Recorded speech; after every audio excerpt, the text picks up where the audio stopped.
The site is characterized by a number of constraints which have not changed in the duration of this project.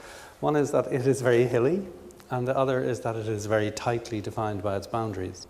They say that art thrives from constraints and dies from freedom, but this is a very, very constrained situation. And the outlines you see on I think one of my first sketches for this project are more or less the outlines of the site of the project. There's no possibility to extend outside those boundaries. And so we tried to make an analogy in our heads with this idea of the movement in the pinball machine in order to enhance circulation.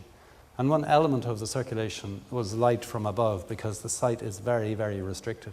So we made a lot of drawings and a lot of studies and a lot of various levels of intuitive and technical studies about how to bring daylight down into that building.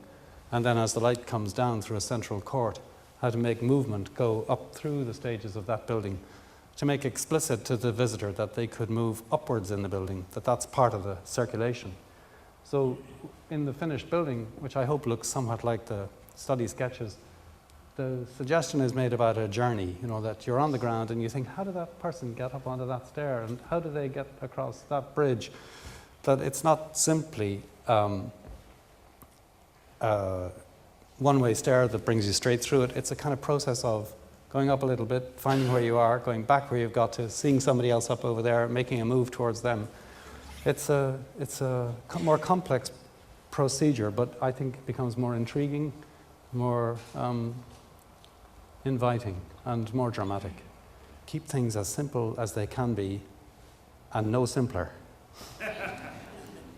This drawing, which I think Susie Carson might have made with me, of the first stage of the lyric, I hope combines some of those various ideas overlapping. It combines the feeling of the compression or tightness on the site. It shows the idea of trying to reach out beyond the boundaries of the site, out into the landscape, the beautiful landscape setting of the lyric. It shows, in a way, the skeletal or animal-like structure of the project itself.